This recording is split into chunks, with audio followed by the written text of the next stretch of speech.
Bueno, buenos días para mí.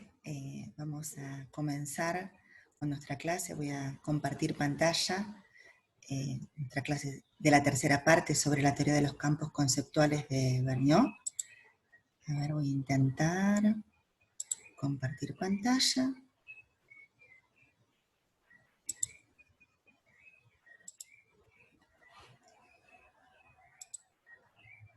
Ahí estamos.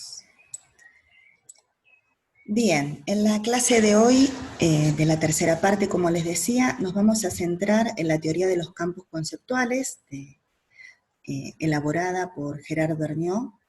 Ahí copié los contenidos del programa, teoría de los campos conceptuales, filiaciones con la teoría de la equilibración de Piaget y aportes para la ingeniería didáctica y para la secuenciación curricular. Bueno, intentaré abordar en nuestra clase estos contenidos.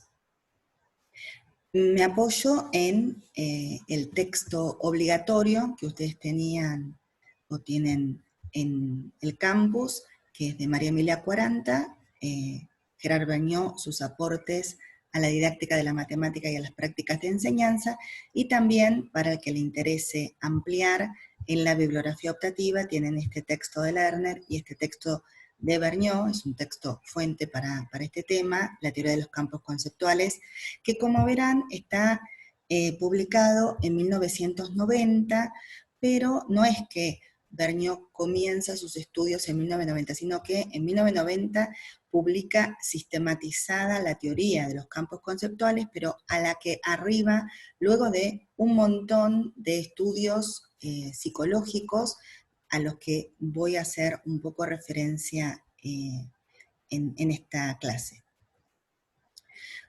Retomo algunas de las cuestiones que habíamos planteado en clases anteriores, tanto Claudia como yo, en relación a estos vínculos entre la psicología y la didáctica que han dado lugar en distintos momentos a relaciones de aplicacionismo, y que esto habíamos retomado la otra vez de este texto de Lerner, que recién les comentaba, que el mismo Piaget instaba, digamos, o señalaba la vacancia de estudios sobre contenidos escolares y veía que desde la perspectiva psicogenética era muy necesario e interesante que esos estudios inicien, y leíamos la otra vez que así comenzaron estudios, por ejemplo, como los de Emilia Ferreiro o los de Vergniaud en relación al campo aditivo y multiplicativo.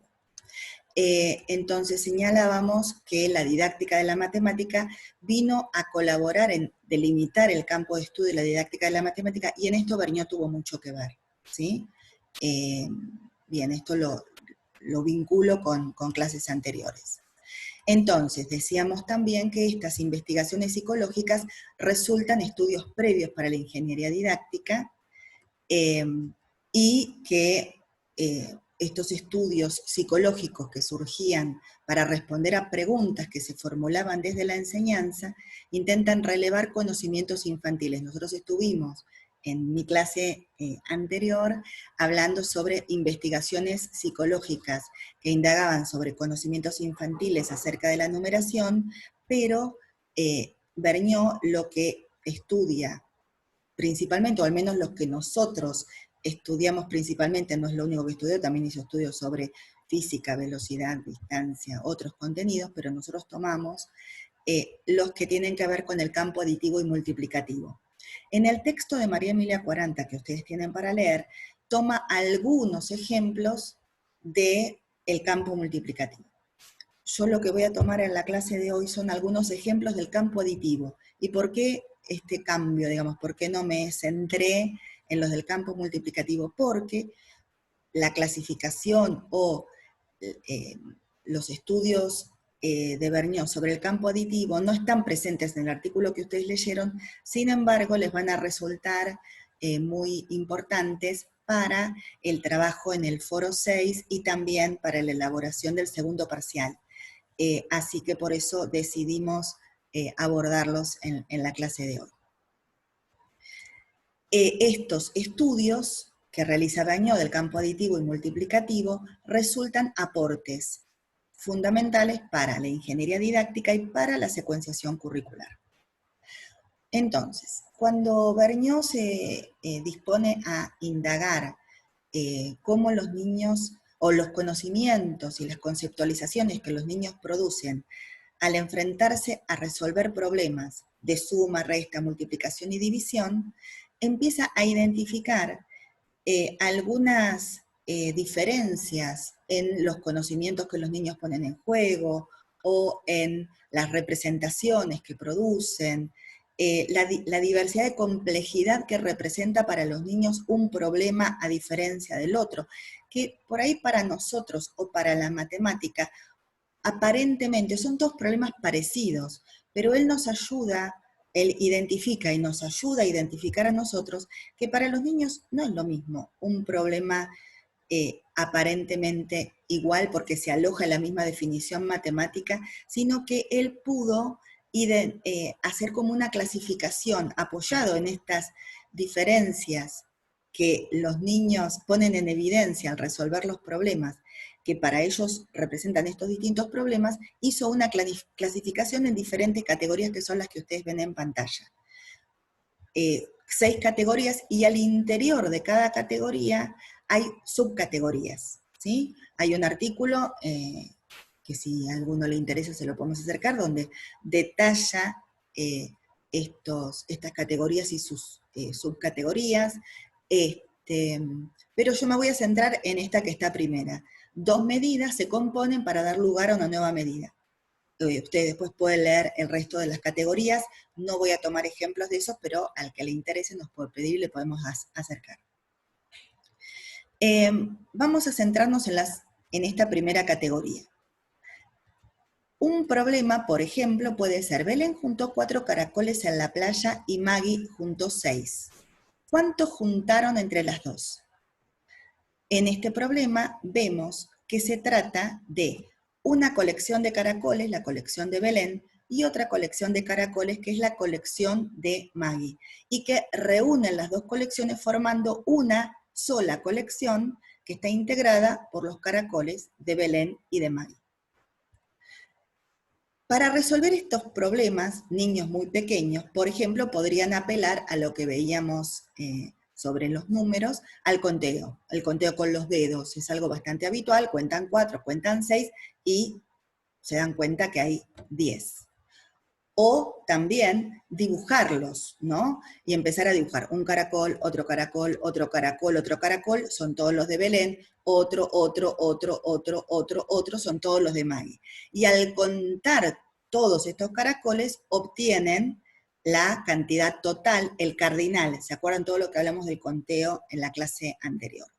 O bien, en lugar de hacer esta representación del dibujo del caracol, donde podemos ver cuánto hay y qué hay, pueden apelar a los palitos, ¿sí? O a rayitas o cualquier marca gráfica donde están todos los palitos, pero no sabemos ya qué es, sino que nos permite determinar la cantidad. Distintas representaciones o distintos recursos que los niños ponen en juego. También, como veíamos en la clase anterior, pueden apelar a la serie numérica y poder escribir toda la serie o decirla o escribirla, o bien partir de una colección y decir, me pongo el 4 en la cabeza y sigo contando a partir del 4 hasta llegar a completar la colección. O bien, también apelar a cálculos, ¿sí? O sea, hay estrategias de conteo que las estuvimos analizando en la clase anterior y que son base para avanzar y empezar a ver otro tipo de representación que permite resolver el mismo problema, pero apelando ya a otro sistema de representación donde aparecen los cálculos, ¿sí? Los símbolos de suma, de igual o de resta, ¿sí? Entonces, en este caso sería 4 más 6, 10. Pinté con color el 10 porque el 10 es la incógnita, digamos. El 4 y el 6 son los datos que aparecen en el enunciado. El 10 es la respuesta que se obtiene a partir de haber puesto alguna estrategia para resolverlo. Puede ser que anoten el cálculo, pero que para hacerlo hayan necesitado contar con los dedos o hacer rayitas y que luego lo representan a partir de un cálculo. Entonces, esta primera categoría, dentro de una de las subcategorías tenemos una medida más una medida da lugar a una nueva medida, que en este caso sería 10. Los distintos procedimientos que ponen en juego los alumnos, ¿sí? Pueden ser el conteo, como veíamos, el sobreconteo o el cálculo. Y como vemos, podemos reconocer diferentes conocimientos que los chicos ponen en juego, los analizamos con más detalle en la clase anterior, ¿no? Pero si necesitan hacer una representación más pictográfica o icónica, o si necesitan contar todos o ya pueden partir de uno y contar encima, o si pueden apelar a una suma que puede ser una suma memorizada. Yo ya sé que 4 más 6 es 10. Y también vemos que se pueden poner en juego diferentes representaciones. Tal como ustedes veían en el artículo de Scheuer, esta diversidad podría ser en el mismo niño en distintos momentos o al resolver distintos problemas, o en la misma clase entre diferentes alumnos. Y esta diversidad de representaciones también puede pasar cuando de una categoría pasamos a otra. Por ahí hay un alumno que para este problema ya reconoce que el cálculo es 4 más 6, pero ahora vamos a ver que cuando se introducen algunos cambios, por ahí ya no reconoce directo el cálculo y tiene que apelar a estas otras estrategias que por ahí ya las había un poco abandonado porque empezó a confiar más en el cálculo, pero cuando los problemas se empiezan a poner más complejos, para ellos si se le presentan como si fuese un problema nuevo, por ahí pueden volver otra vez a representaciones a dedos, a palitos, a dibujitos, porque no confían del todo en cuál sería el cálculo que permitiría resolver ese problema. Siguiendo con esta categoría de medida, composición de medidas, ¿sí? ¿Qué pasa cuando aumenta el tamaño de los números? Como veíamos en el ejemplo de recién, como los números son 4 y son 6, un poco que eso permite contar con los dedos, o hacer rayitas, o hacer dibujitos, pero cuando los números aumentan, ya parece ser que eso me ocuparía un montón de tiempo, un montón de papel, y hasta podría ser que ya me esté mareando con cómo estoy contando con los dedos, o si este caracol ya lo conté o no sé, se presentan otros problemas.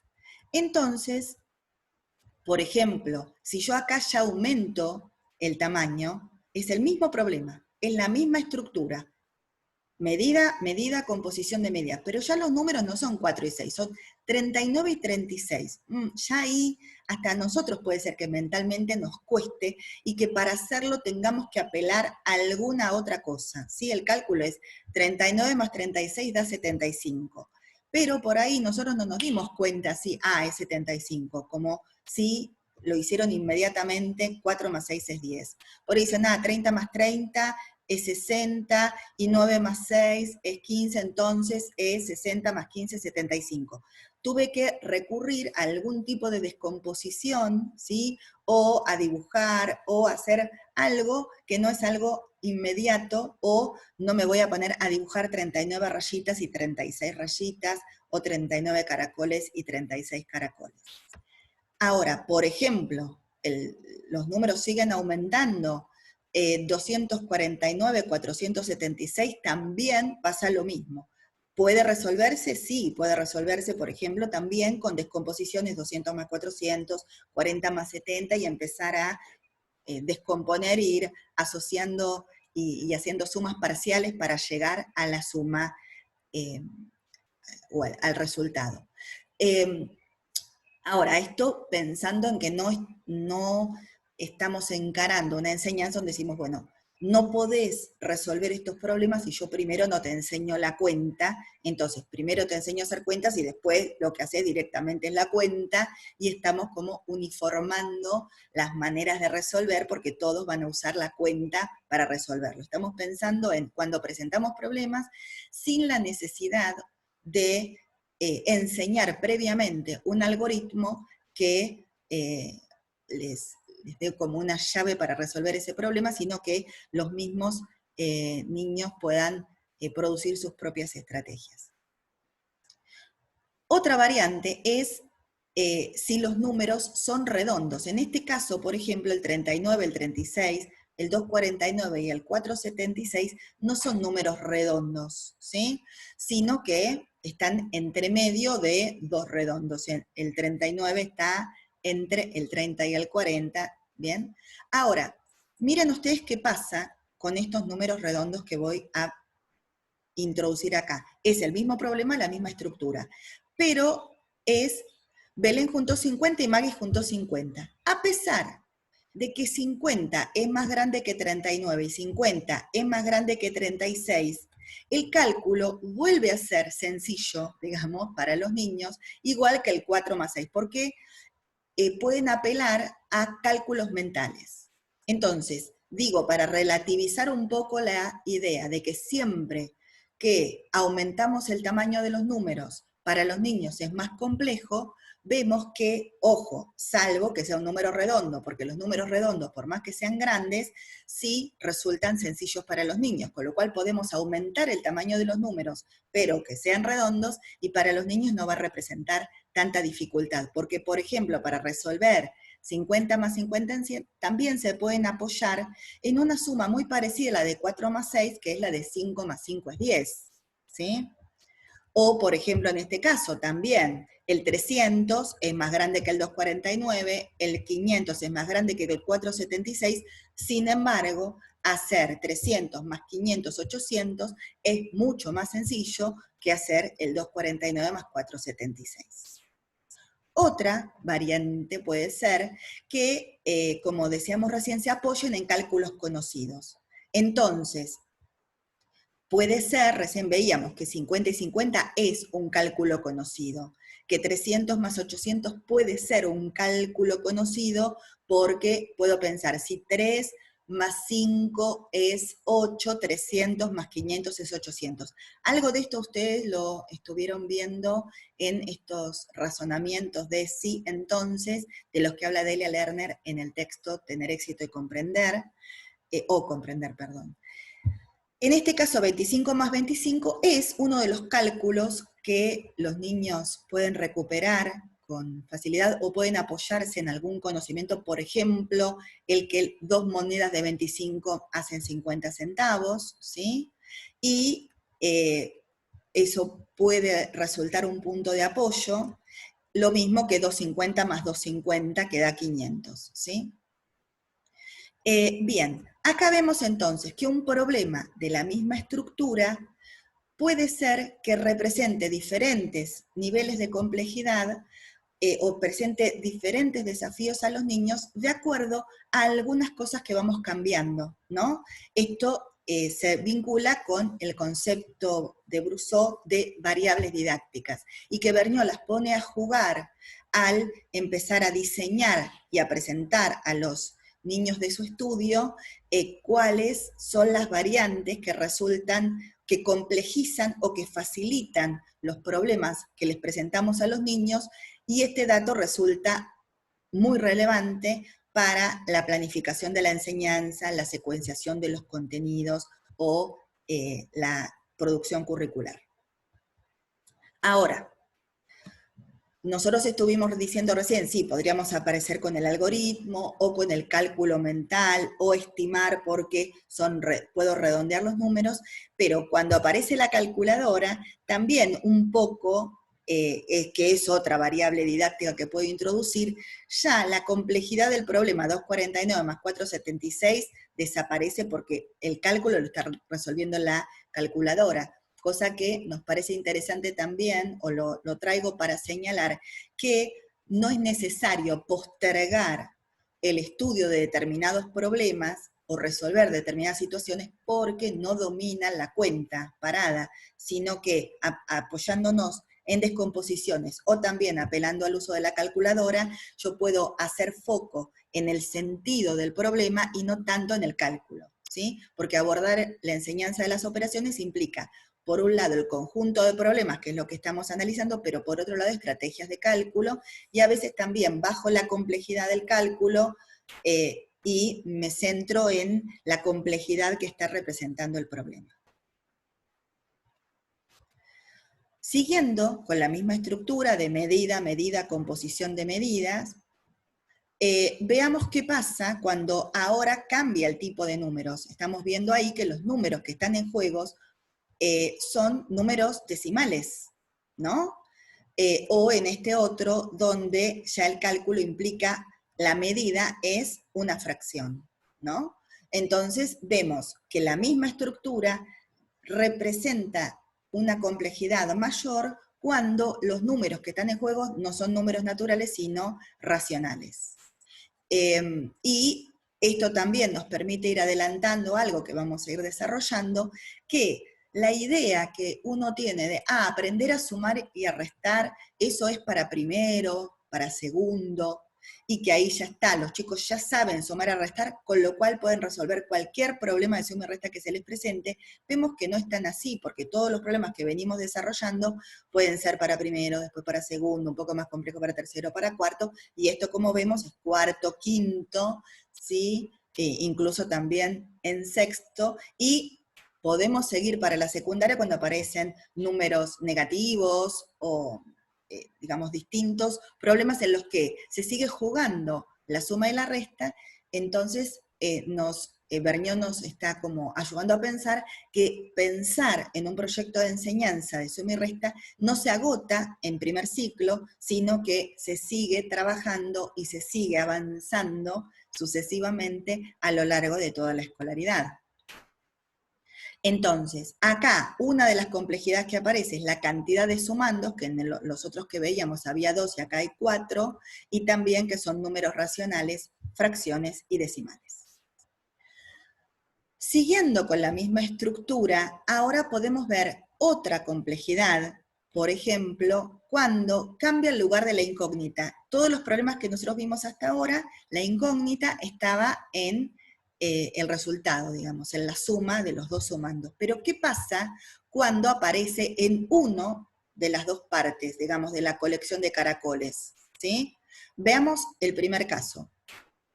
Belén, el problema que nosotros veíamos era Belén juntó, este es de medida, medida, composición de medida. Pero ¿qué pasa cuando decimos, Belén y Maggie juntaron caracoles en la playa?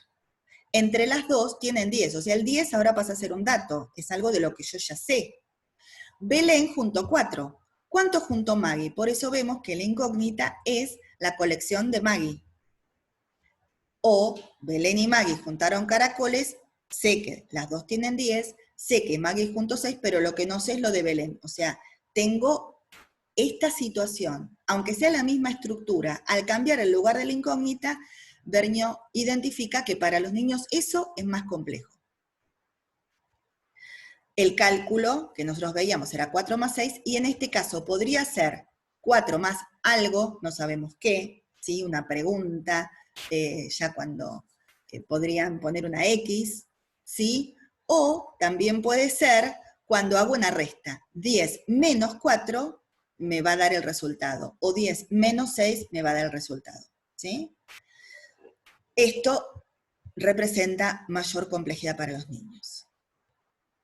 Entonces, hay una diferencia, además, si a esta nueva cuestión, que es la de cambiar el lugar de la incógnita, le volviéramos a introducir variantes como el tamaño de los números, el tipo de números, también tendríamos otra colección que no voy a desplegar ahora, pero digo, ustedes se imaginarán que esto mismo, pero con decimales, pero con fracciones, con números grandes, con números redondos, se va modificando. Vemos la gran diversidad de problemas y estamos solo en una primera categoría. O sea, Vergniaud identifica una amplia gama de problemas que en general la escuela estaba dejando afuera, centrado en 1, 2, 3 tipos de problemas para suma, para resta, para multiplicación, para división, y uno identificaba restar es quitar, sumar es agregar, dividir es repartir, cuando hay muchos más sentidos que no estaban incluidos dentro de las propuestas escolares. Veamos un ejemplo de este último tipo de problemas donde la incógnita está en una de las partes. Hay un juego bastante difundido y que se usa mucho en la escuela, que es la cajita de los 10. ¿Y en qué consiste? Que hay una cajita donde se ponen 10 bolitas, esas 10 bolitas se van moviendo. A ver, esperen un minutito porque me parecía que había dejado de grabar, perdón. Las bolitas son 10 y hay como un agujerito en el tabique medio y entonces las bolitas pueden ir de un lado para el otro. Cuando uno abre la cajita hasta la mitad, puede ver cuántas bolitas hay, pero no sabe cuántas hay en el otro. Lo que sí sabe es que la colección reúne 10. Entonces, en este primer ejemplo, en la caja 1, yo veo 8, pero no sé cuántas hay del otro lado, pero sé que reúnen 10, o sea, por eso es lo mismo del lugar de la incógnita, o podría resolverlo con una resta, ¿sí? Acá aparece el problema, ¿cuántas bolitas quedaron, cuántas bolitas quedaron del otro lado? ¿Cómo haces para averiguarlo? Esa pregunta es interesante para ver algo que también aporta Vergniaud, que es la necesidad de no solamente quedarnos en la resolución del problema, sino de explicitar las estrategias o los conocimientos que pusieron en juego para resolverlo, y nuestro rol de ir buscando esa explicitación. O lo mismo, presentar un procedimiento o una idea de Nacho y poder determinar si es válida o no, ¿sí?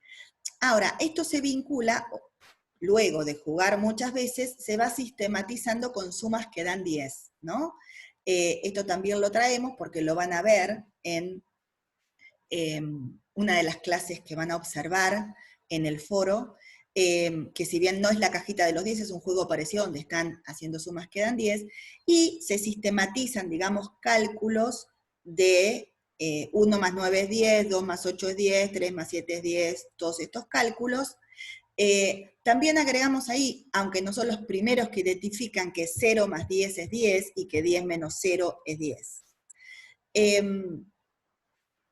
Unos de los cálculos, por ejemplo, o una de las ideas que los niños pueden empezar a identificar es que 1 más 9 es lo mismo que 9 más 1. O sea que, aunque no expliciten o no nombren de ese modo la propiedad conmutativa, sí es una idea que empieza a funcionar implícitamente, ¿sí? Aunque no se explicite la propiedad, donde los números al cambiar el orden me dan el mismo resultado. Lo mismo podría ser, puse la del 1 y el 9, pero podría ser con 2, 8, 8, 2, 7, 3, 3, 7, o sea, con cualquiera de ellos.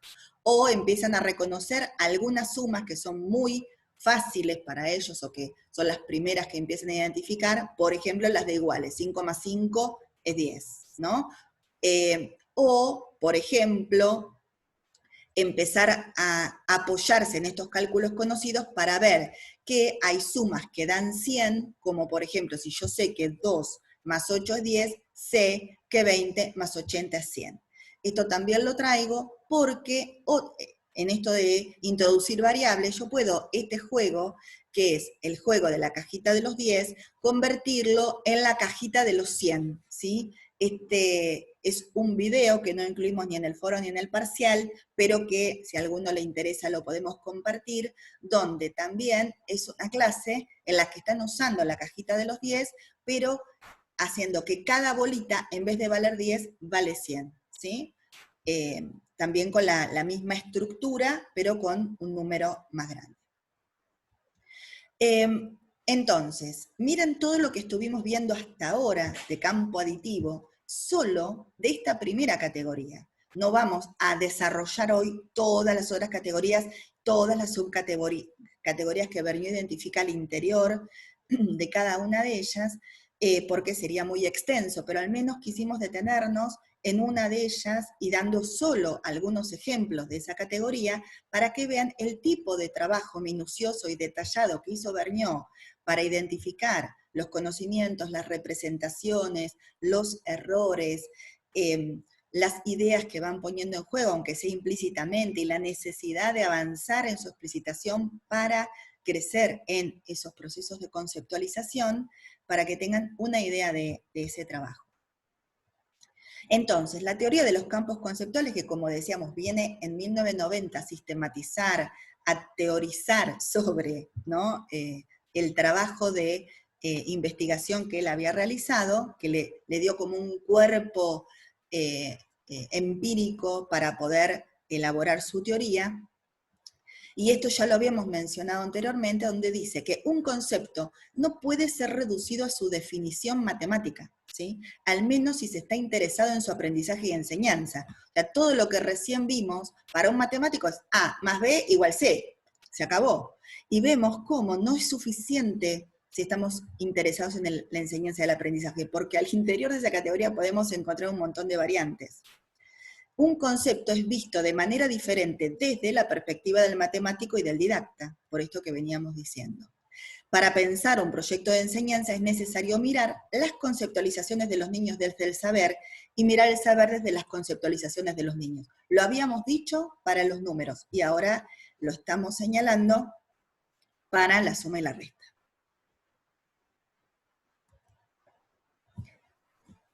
También la teoría de los campos conceptuales busca comprender las filiaciones y rupturas entre conocimientos a lo largo de los procesos de conceptualización. Entonces, Vergniaud identifica, y ustedes lo pueden leer en el texto de María Emilia, que trata de establecer relaciones transversales y longitudinales en los procesos de conceptualización.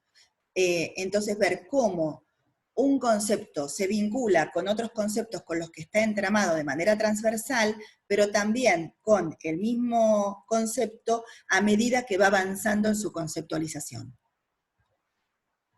Esto, entonces, implica, volvemos a decir, el largo plazo de los procesos constructivos, implica la idea de campo conceptual, donde no puedo ver los conceptos aislados, sino entramados en redes, y también la función o el rol central que Vergniaud le otorga al lenguaje en estos procesos de conceptualización para explicitar lo implícito y también cómo juega en los distintos modos de representar, orales, escritos, gráficos, ¿sí? El lenguaje ocupa un lugar central. Campo conceptual, ¿cómo lo define? Como un conjunto de situaciones cuyo tratamiento implica esquemas, conceptos y teoremas en estrecha relación, así como las representaciones lingüísticas y simbólicas que pueden utilizarse para simbolizarlos. Voy a tomar.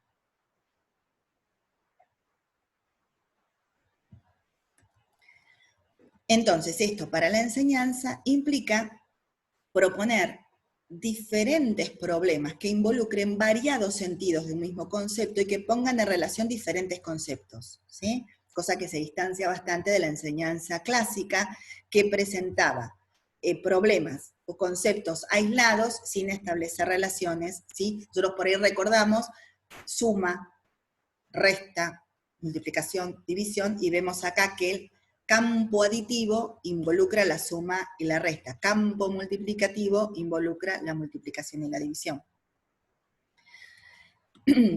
Ahora, si bien Vergniaud estudia el campo aditivo y el campo multiplicativo, es importante que nosotros relacionemos con lo que veníamos viendo de los números, porque ahí también vemos cómo Vergniaud está, digamos, o nos ayuda a mirar que no es suficiente con presentar un solo tipo de situaciones de numeración, sino que en el texto que ustedes leyeron de Lerner, Sadowski y Wallman, habrán visto que se presentan diversas situaciones de lectura, interpretación, escritura, producción, orden, comparación, ya que aprender los números implica presentar a los niños una gama también amplia de problemas y de que al interior de cada uno de esos problemas también hay variables didácticas a introducir y que van cambiando la complejidad y que hay errores que se producen y que hay diversas formas de representación, que esto implica a largo plazo. O sea, todo lo que nosotros vinimos viendo lo podemos relacionar con lo que estamos presentando de Vergniaud. Otra cuestión importante, y que lo planteamos como uno de los puntos del programa, son las filiaciones entre la teoría de los campos conceptuales y la teoría de equilibración de Piaget.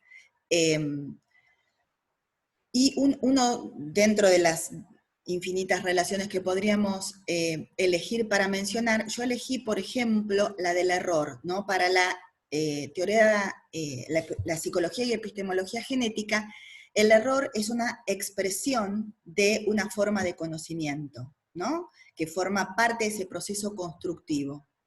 Para Vergniaud, el error ocupa un lugar importante, porque él está señalando que en este proceso a largo plazo, al resolver las diferentes situaciones con las que se va enfrentando, ellos producen distintas concepciones, y muchas de ellas son falsas, pero que no son eliminables, sino que son fundamentales para poder avanzar en ese proceso constructivo, ¿sí?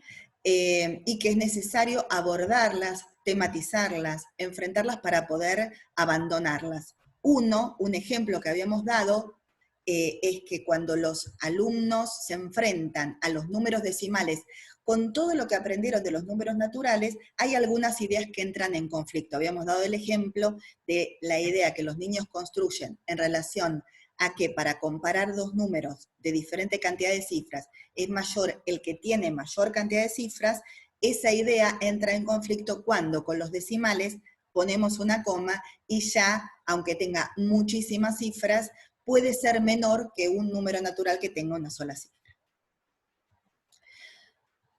Hay un cambio entonces en la perspectiva sobre el error. Traje dos citas, una de Bren, que también ya lo habíamos mencionado anteriormente, y una de Vergniaud. Bren dice, su función pedagógica, o sea, la del error, está lejos de ser despreciable por el cambio de perspectiva que exigen, en particular respecto de la significación del error, ya que no puede ser considerado solo desde el punto de vista negativo y respecto al éxito que igualmente queda relativizado. Para Vergniaud, desde el punto de vista de la función del maestro, el error es tan interesante como la respuesta correcta. Miren ustedes qué lugar importante que ocupa el error. Otra relación que podemos establecer es que para la psicología y epistemología genética se desarrollan estructuras generales de pensamiento, ¿no? Como hablábamos la otra vez en el encuentro sincrónico, ahí identifican estadios. Ahora, para la didáctica de la matemática, y también acá tomamos a Vergniaud, se desarrollan conceptualizaciones específicas, ¿no? Me parece interesante tomar esto de que se analizan los procedimientos de los alumnos frente a una variedad organizada de situaciones con miras a intentar descubrir en qué momento se producen esas filiaciones y rupturas en el proceso de conceptualización, en lo que Vergniaud está particularmente interesado. Estos procesos se dan, como decíamos, en el largo plazo, ¿sí? Entonces, acá también nos parece interesante señalar ese vínculo. Y otro concepto importante que toman de la epistemología genética es el de esquema, de la psicología genética, es el de esquema. Nosotros vimos ya esquema del conteo de una colección pequeña, por ejemplo, en el texto de Brousseau y también en la clase, y no voy a repetir, pero está todo el esquema analizado de conteo, donde veíamos cómo hay un gesto y la coordinación del ojo y del gesto y de la palabra para poder establecer el cardinal de una colección, ¿no? Y que esto también, a medida que las colecciones van aumentando, el esquema inicial de conteo resulta insuficiente y tengo que adaptarlo para poder resolver el problema de contar grandes colecciones. Bien, la idea de esquema también es muy importante para la teoría de los campos conceptuales. Y también es muy importante, como decíamos, para la ingeniería didáctica, porque estas investigaciones psicológicas, como ya mencionamos, son estudios previos para esta ingeniería didáctica. Favorecen la anticipación de esas conceptualizaciones que los niños producen, de las diversas estrategias que ponen en juego y de sus errores, y favorecen entonces el diseño de situaciones didácticas, tomando en consideración esos conocimientos y esos errores y esas dificultades que a los niños les presentan para poder elegir y seleccionar cuáles son los contenidos y los problemas que permiten desafiar los conocimientos que tienen los niños. Y también para poder prever interacciones productivas. Ya para ir cerrando, ¿sí? Si nosotros tomamos del texto de María Emilia Quaranta, ella finaliza sintetizando un poco cuáles son los aportes de Vergniaud a la práctica docente. Y ella señala que permite incluir un amplio abanico de situaciones sobre un mismo concepto, considerando diversidad de problemas, diversidad de tipos de representación. También nos pone en mejores condiciones de considerar la complejidad que representa para los niños para poder secuenciar y planificar, y esto implica un largo plazo en la producción para los niños y también para la enseñanza. Entonces no se agota un tema en un grado, sino que se sigue retomando y complejizando. Que los conceptos no están aislados y que se relacionan con otros conceptos. Ahí aparece la idea de campo conceptual, y esto también impacta en la enseñanza porque es necesario plantear explícitamente situaciones para que los alumnos puedan establecer esas relaciones y también tematizarlas. También la consideración de que en ese proceso a largo plazo hay aproximaciones sucesivas, parciales, provisorias, y que en ese proceso hay errores. También la consideración de las ideas de los niños que funcionan implícitamente y la necesidad de proponer situaciones que apunten a su explicitación para que puedan tomar conciencia de sus propios conocimientos y también para avanzar en los procesos de conceptualización, ¿sí? Esto es muy importante, y por ahí también en las clases que ustedes analizaron o las que van a analizar, esta necesidad de preguntar, ¿sí? Y acá vemos cuando uno pide esa explicitación, tiene como un doble propósito, ¿no? Va a poder tener más, ¿no? Pero voy a señalar dos.